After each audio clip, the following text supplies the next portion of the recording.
Hey everyone, thank you for joining me here today. My name is AndyTheGameMaker and I am also known as AndyTheGameMaker. This is the very first episode of my YouTube series, Fun and Victorious. And I just want to take a moment to introduce myself just before we go into our very first topic, which will be about Akira Kurosawa, famed Japanese filmmaker. And we will be discussing his influence over the Star Wars franchise. So I created this YouTube channel because I wanted to explore culture on a more personal level, but also just to have people join in on conversations that I've had as I've learned this stuff. Maybe I'll teach you something along the way. Maybe you'll give me some good feedback on the things that I've discovered. And again, this is just to have a discussion with regards to art, philosophy, literature, history, sports, and pop culture. That last part might be a little bit on the redundant side, but nevertheless, I just want to make sure that you understood where this is going to be going. So a little bit about me for those who aren't familiar. I am an entrepreneur. I created the tabletop game Crypto Cartel. It successfully funded on Kickstarter back in November of 2018, and I've been since expanding into different areas, including a comic series and music. So I've been working with Manuel Martinez, who's a great comic book artist. He's slowly working on the sketches for the very first comic right now as we speak, and I've been working with musician and composer Nick Tuttle to create some original music for Crypto Cartel, and that music is now available on YouTube to listen. It will be on this channel as well. I am also a military veteran. I'm a graduate from the United States Military Academy at West Point. I graduated class of 2008, and I also graduated from U.S. Army Ranger School, which was one of the hardest, yet equally as rewarding as graduating from West Point. And I'm also an Iraq veteran. I deployed to Iraq from August 2010 through 2011. And a little fun thing about me, I'm also a former college athlete. I played on the Army football team for 4 years at the United States Military Academy. My interests, culture, duh. I am very much into movies, sports, comics, TV shows. With respect to movies, George Lucas had a huge influence over my childhood with the original Star Wars and Indiana Jones. I really loved Lord of the Rings when I went to high school, and then as I got older, the Marvel Cinematic Universe started to really come out in theaters, and I grew up loving Marvel through X-Men and Spider-Man, and reading those comics, and so to see the Marvel Cinematic Universe take off the way it did in theaters was really exciting, really fun. They did a really good job with that. But I also love filmmakers. That's kind of the way I look at films as well. Is I tend to gravitate towards seeing movies depending on who makes the film. Like I love Christopher Nolan. I was fortunate to see Tenet twice in IMAX during the pandemic, so I'm really happy that I was able to do that. Hopefully the IMAX will reopen again soon so I can go see it again before it leaves the theaters. And then I really love Alfred Hitchcock films. Ever since I saw Psycho, I slowly started to learn more and more about him. And there's a lot of films that he's made that he's done a really great job with. And I really hope that I can share some of those with you. Like, I'm not sure if any of you have seen the film Rope, but Rope is fantastic. I do definitely want to do a segment on that. Big Army football fan, big surprise being a former player from the academy. I'm also a really big Dodgers fan, grew up in Southern California, loving that baseball team. And I'm also a Pittsburgh Steelers fan, grew up, rooting for the Pittsburgh Steelers, even though I grew up in Southern California. That was around the time when the Rams and the Raiders had left Southern California, so there really wasn't a team to root for aside from the Chargers. They were a little too far away for me to get into, but and then I'm big into comics, as I mentioned, big into Marvel and DC, more so Marvel than DC. Love them both, but I just grew up around Marvel comics a little more than DC. Just loved the adventures of the X-Men and Spider-Man, and really loved the TV shows here: South Park, Battlestar Galactica, Arrested Development, The Office, Stranger Things, Portlandia. There's probably a couple others I haven't mentioned, but those are the ones I've been getting into more recently. Arrested Development, really loved the first 3 seasons. They did such a great job. Really, really well made. So today's topic, Kurosawa Wars. Akira Kurosawa's influence on Star Wars. So Kurosawa was a very, very successful director in his time. We just go to his bio page right here, actually, and just jump right into it. So here's the Wikipedia page right here, which explains everything. So he lived from 1910 to 1998, and he began filmmaking just after 1936. At least he got into filmmaking. He didn't make his first feature film until during the Second World War. So if we just actually go down here, the very first film he made, this is actually kind of interesting. I'll just go ahead and read this right here.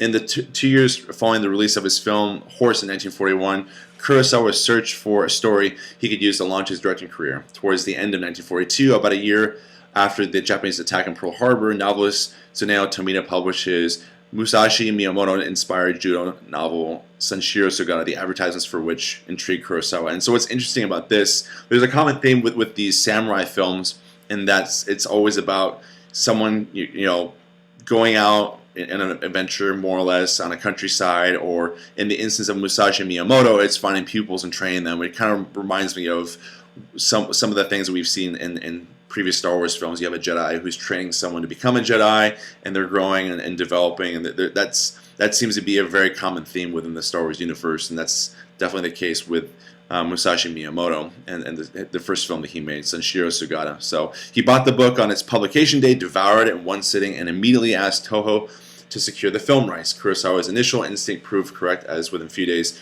3 other major Japanese studios also offered to buy the rights. Toho prevailed, and Kurosawa began pre-production on his debut work as director. So another kind of fun thing about Kurosawa and as a filmmaker, especially since we're going to be comparing him with George Lucas here in this conversation, is, as you can see here, it's World War II, and that seems to be a big influence, or at least in the backdrop of what's happening with these films here.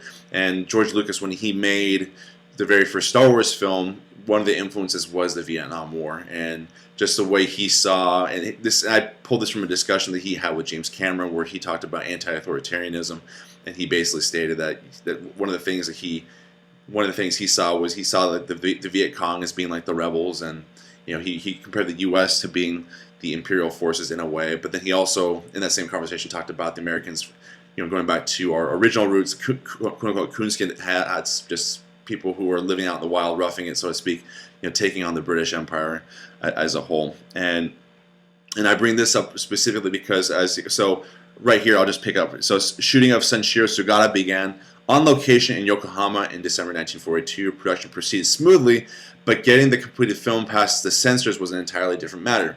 The censorship office considered the work to be objectionably British-American by the standards of wartime Japan, and it was only through the intervention of director Yasujiro Ozu, who championed the film, that Sanshiro Sugata was finally accepted for release on March 25th, 1943.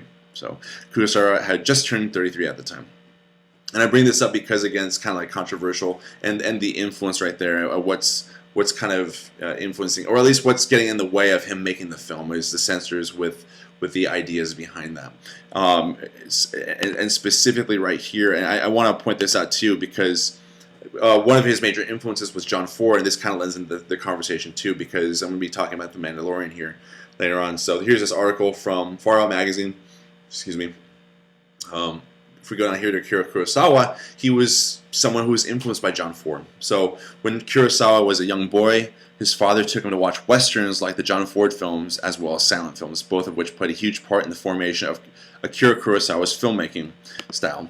During that period, Japan had an anti-Western ideology, but Kurosawa embraced the Western filmmaking techniques and combined them with Japanese sensibilities to create something truly universal. So universal that George Lucas really loved it, and he really fell in love with it.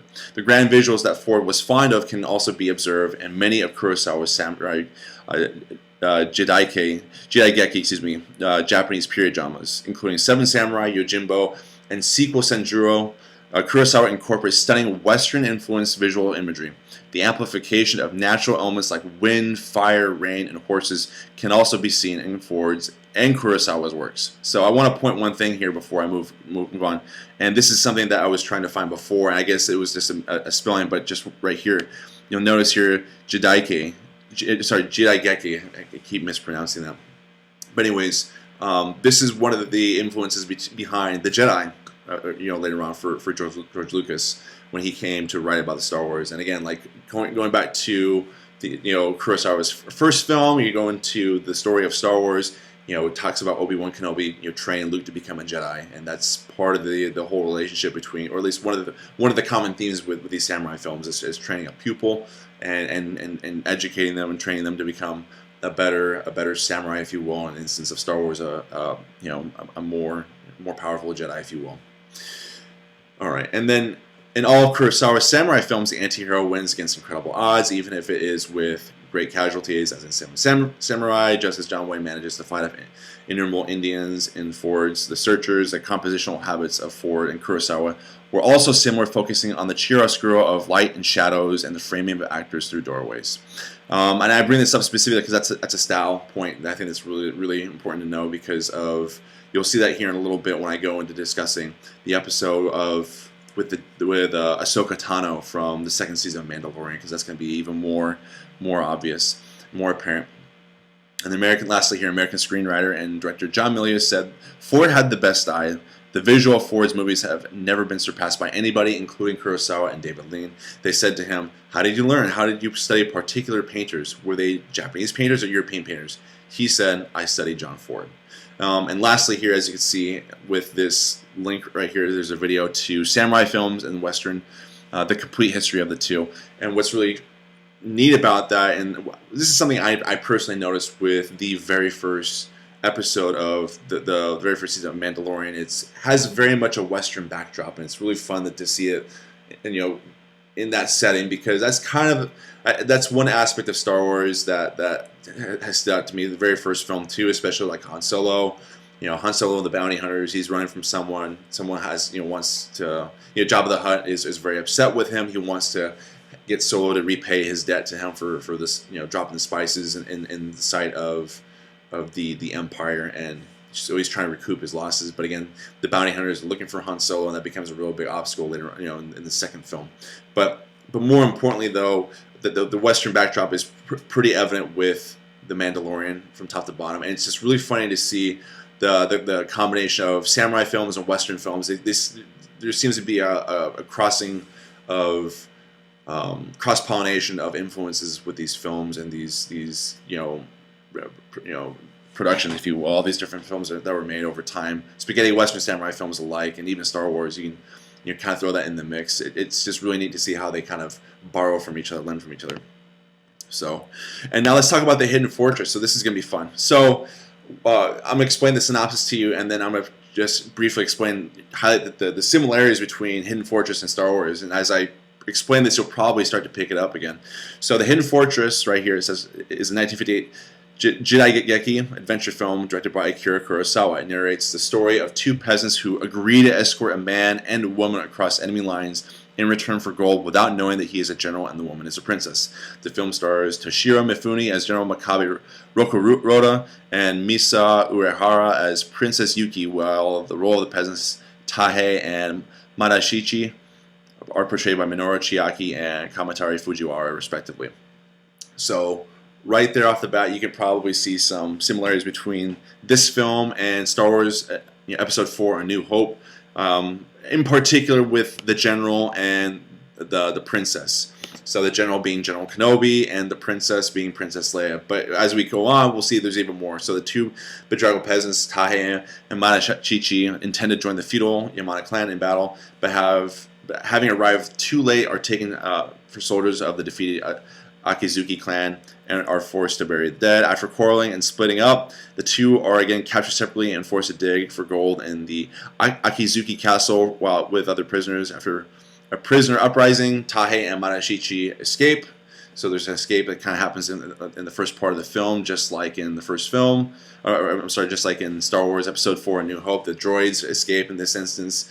And that's the thing is, without going into the full synopsis of the film here, I'm not going to bore you to tears with reading every single detail, but I'll just get to the finer points. The two bedraggled peasants, as you can see here, have been compared to C-3PO and R2-D2 in terms of, one, they are the point where they tell a story. It's the lowest common denominator. It's these low peasants and these two low droids in Star Wars.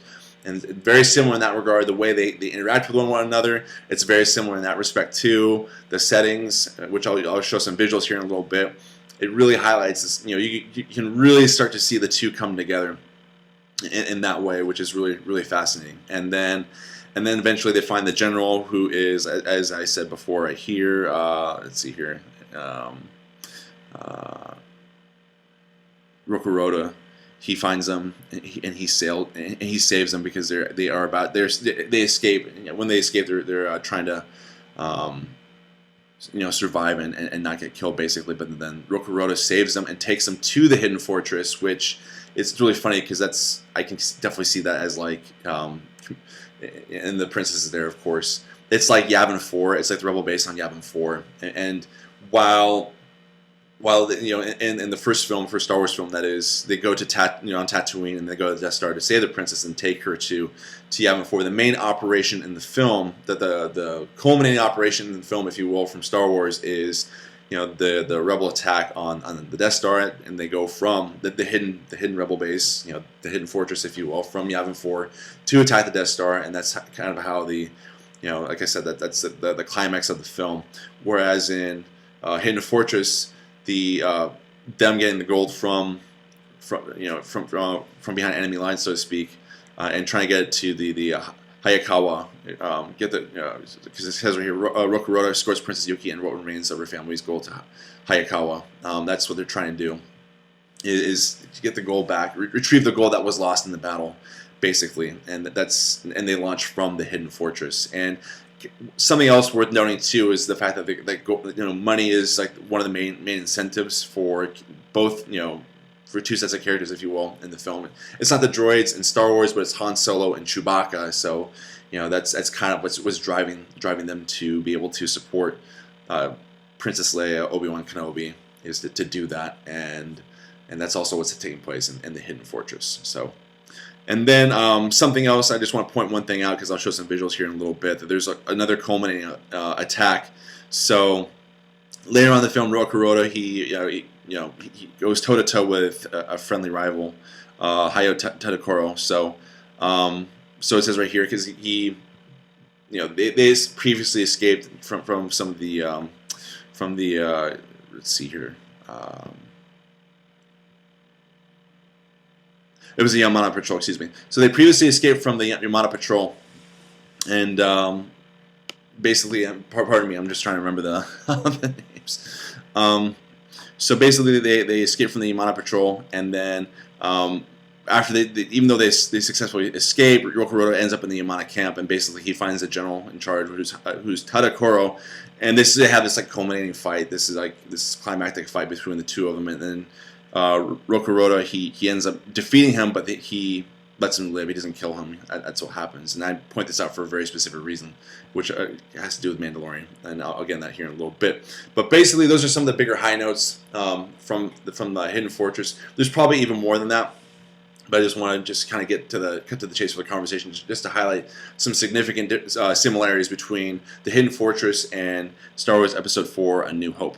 So moving on, so boom, right there, I talked about some of this. So the peasants right here, you can see right here, they're in the desert, not the desert, but they're this barren wasteland, more or less, trying to escape. You have C-3PO or R2-D2 traveling away from the escape pod, and then we have here Rokuroto having that climactic fight with his friendly rival, and then sure enough, it's Obi-Wan Kenobi and Darth Vader, and very similar. The shots are very similar in that regard. You have the two of them fighting with people onlooking. You have Darth Vader and Obi-Wan Kenobi with stormtroopers onlooking. And then right here, so let's jump into Mandalorian, my favorite. Okay, so I got really excited when I watched The Jedi, Chapter 13, The Jedi from Season 2. And what's really fun about this is just it was a lot of the essence, a lot of the ambience from the episode, just the environment, and also just the way things were shot, and it was really fun. But also some of just the production design, if you will, which I think is really fantastic. So you have, this is what's really fun about this is this kind of just shows you like the what fortresses look like in Hidden Fortress, and here you have right here this.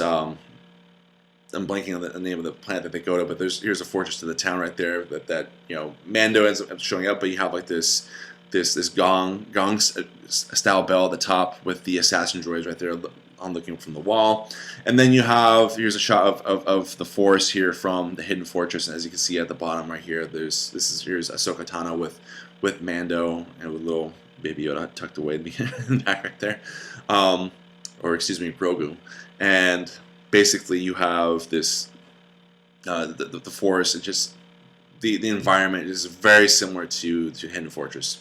And then you have the culminating fight, once again very similar to Rokuroto's fight at the end of the Hidden Fortress, towards the end at least. And then you have you have Ahsoka Tano with the magistrate, the Imperial magistrate, and it's similar to the end of Hidden Fortress. Ahsoka Tano, unless I missed something, she didn't kill her because she had to figure out where Grand Admiral Thrawn was. Do you want to know his location? And that's what she got. And sure enough, it's really funny seeing her with a Beskar spear right here, just totally like using it like one of these spears down below. And then another fun thing. So this might not be necessarily a samurai film call out, but I like pointing this out because here we have our beloved Michael Biehn.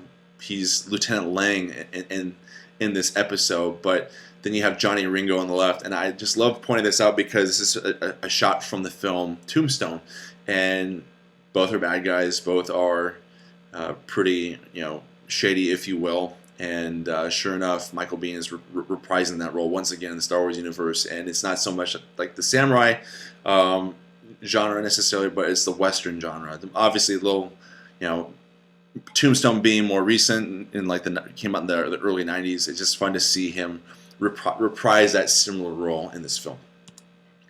And then there's even more references to these samurai films. So I actually personally haven't seen Lone Wolf and Cub, and I didn't learn this until I jumped into this conversation and did some more homework. But Lone Wolf and Cub is is a highly influential film as well. Came out in 1972, not necessarily referenced by or excuse me, inspired by.